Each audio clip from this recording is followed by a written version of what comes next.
The last ONES who mourned the Galactic Compact had a rule older than its written laws: never let a dying species choose its own witnesses. Grief, the compact believed, was a contagion.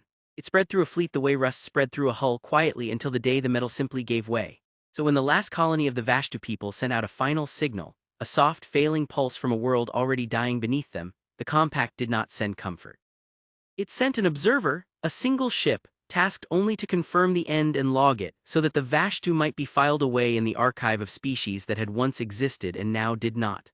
The ship they sent was small, old, and human. That detail alone had caused an argument in the compact's high chamber that lasted 11 hours. Humanity was young in compact terms, barely 2 centuries removed from its first faltering steps off its homeworld, and it had earned a reputation the older species found difficult to categorize. Humans did not startle at wreckage. They did not look away from the dead. On 3 separate occasions, compact fleets had found human crews doing something no other species did when they came upon the ruins of a fallen civilization: they stayed. They cataloged the names of the lost when names could be found.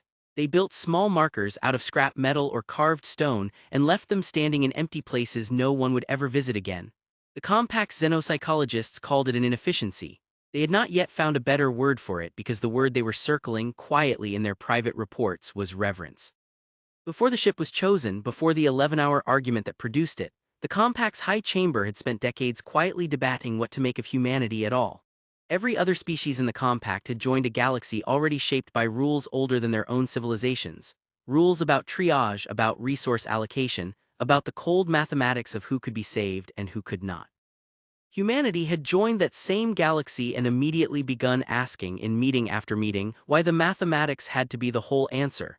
They were not, by compact standards, especially powerful. Their fleets were smaller. Their technology in most categories lagged behind species that had been building starships for 10,000 years.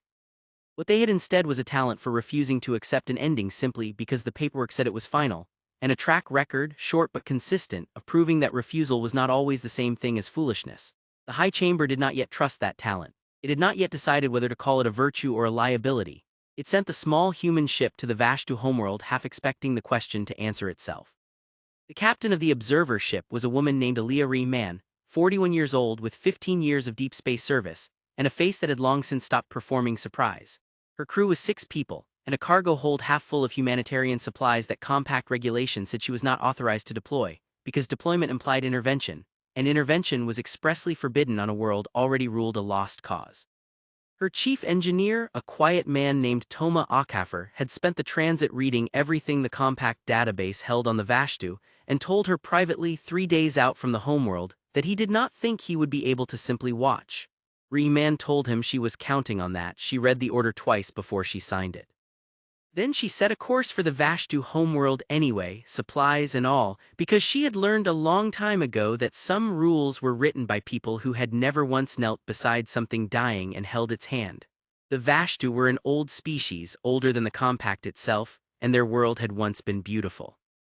Rehman's crew could see the shape of that beauty even in ruin: terraced cities carved into cliffsides, irrigation canals that still faintly carried water toward fields long since gone fallow, towers built not for defense but for song, their hollow chambers designed centuries ago to catch the wind and turn it into music. The Vashtu had not fallen to war. They had fallen to their own star, which had aged faster than their astronomers predicted, its radiation curdling their atmosphere decades before anyone alive had been born. There was no enemy to blame. There was only time and the slow, terrible arithmetic of a species that had run out of it. When Rehman's shuttle touched down in what remained of the Vashtu capital, she found perhaps 400 of them left, out of a population that had once numbered in the billions. They were tall, silver-skinned, built for a heavier gravity than the one that now barely held their thinning atmosphere down. Their leader, an elder named Ses Ambrathi, met her at the base of the shuttle ramp with an entourage of exactly 2, because there was no one left to spare for ceremony. Ses Ambrathi did not ask for rescue. The Vashtu had done the arithmetic themselves decades ago, and they knew there was no ship in known space fast enough or large enough to move what was left of them anywhere safe in the time they had. What Ses Ambrathi asked for instead was stranger, and it was the request that would end up in compact history texts for the next 200 years. She asked Rehman to help them remember. The Vashtu had built over the last months of their world's dying an archive. A single chamber cut deep into bedrock, filled with every recording, every song, every carved tablet and woven tapestry their people had ever made, all of it gathered from 100 crumbling cities and brought to this one place because a scattered memory was a memory that would be lost twice over. The problem was power.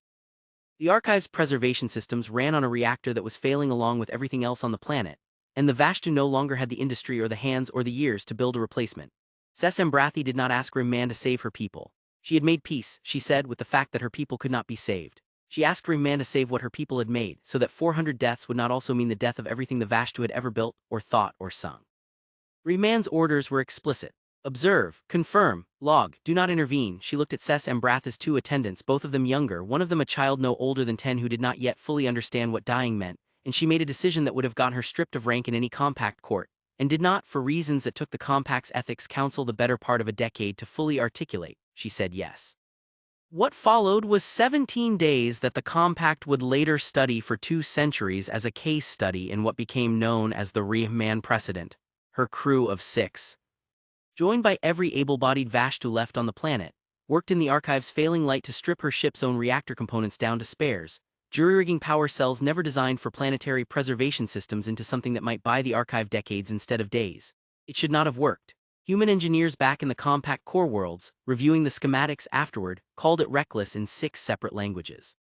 But Rehman's people had spent 2 centuries building things that were never supposed to work, in places that were never supposed to sustain them, and stubbornness, it turned out, was a kind of engineering all its own. Toma Akafer led the reactor work himself, sleeping in 4-hour shifts on a cot dragged into the archive's outer chamber, because he had decided early on that he did not trust anyone else, human or Vashtu, to notice if a coupling failed at 3 in the morning. The Vashtu engineers who worked beside him were, by their own admission, exhausted past the point of real hope. They had spent months believing the archive would simply go dark with everything else, and it took several days before any of them stopped flinching every time Akafer made a decision that looked, from the outside, like it might blow the whole system apart. By the 5th day they had stopped flinching entirely. By the 7th, one of them, an old archivist named Doru Kessa, told Rehman that he had begun to suspect humans did not actually understand the concept of an unsalvageable situation, and that he meant it for the first time in months as a compliment rather than a criticism. There were setbacks. On the 11th day, a coupling failed anyway, exactly as Akafer had feared it might, and the archive's outer chambers went dark for 6 hours while the crew worked by handheld light to reroute power around the damage. Rehman did not sleep that night. She sat with Embrathi in the darkened chamber, listening to the muffled sound of her crew working somewhere below them, and the elder asked her quietly whether this was simply what humans did, whether every human crew that had ever answered a distress call had worked itself half to death for people who could offer nothing in return. Rehman told her the honest answer, which was that she did not know if it was every human crew. She only knew it was this one because she had chosen it that way, and because somewhere in her 15 years of service she had come to believe that a species was not defined by what it did when the odds were good. On the 9th day, the child, whose name was Ilan Vash, asked Rehman a question that her crew would talk about for years afterward. She asked why humans had come at all when the compact's own laws said not to. Rehman did not have a clean answer. She sat with the girl in the dim archive light, surrounded by the recorded voices of 100 billion dead, and she said the only thing that felt true, that her people had lost things too once, entire cities and languages and ways of understanding the world, wiped away by disasters no one alive had chosen and no one alive could have stopped, and that humanity had learned slowly and at great cost, that the worst part of losing something was not the loss itself. It was the silence that came after when no one was left who remembered it had ever existed. Humans had decided a long time ago that they would rather be the ones who remembered than the ones who forgot. Ilan Vash asked if that meant humans were sad all the time. Rehman told her it meant humans were stubborn about joy, which was a different thing entirely.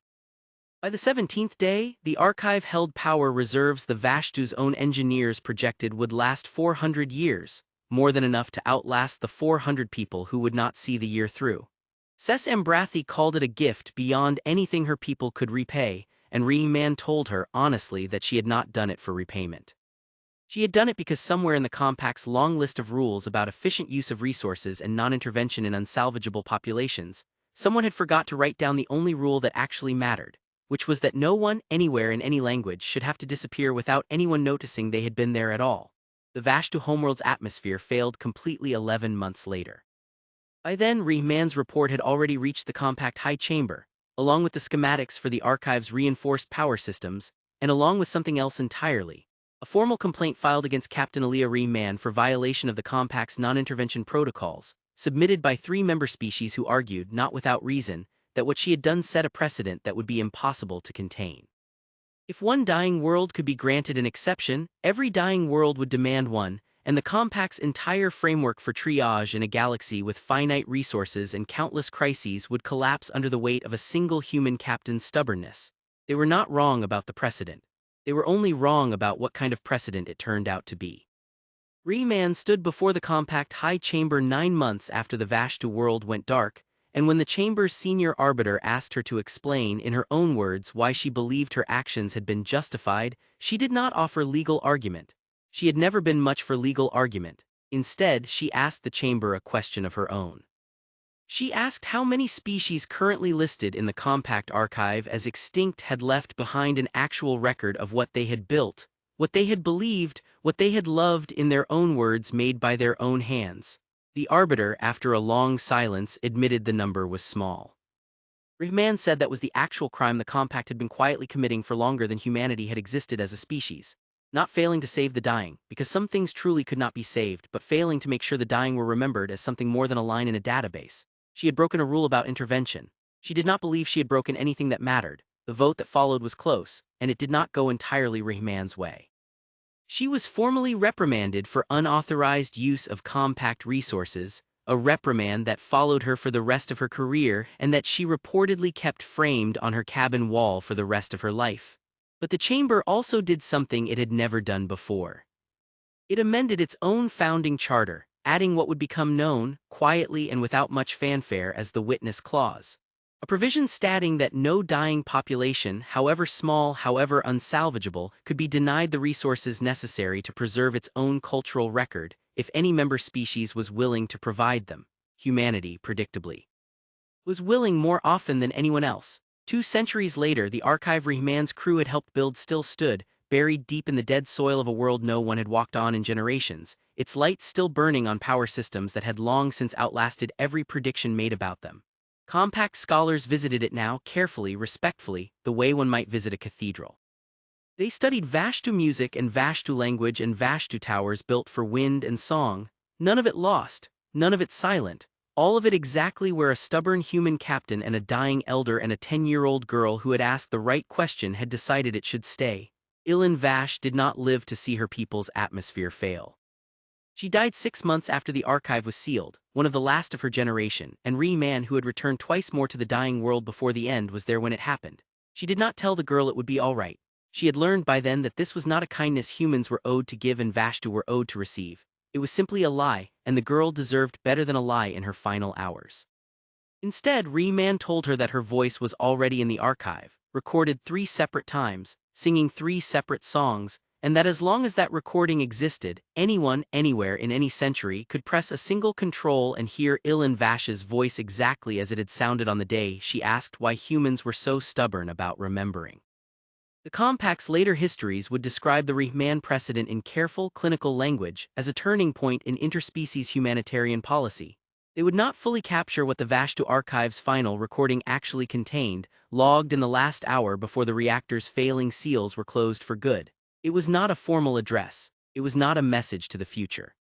It was simply the sound of a human captain and a Vashtu elder, sitting together in the dark, singing a song neither of them had grown up knowing, badly off-key, laughing between verses, because somewhere in 17 impossible days spent building a tomb that refused to be a tomb, they had decided that if a species had to end, it did not have to end in silence. It ended instead in music.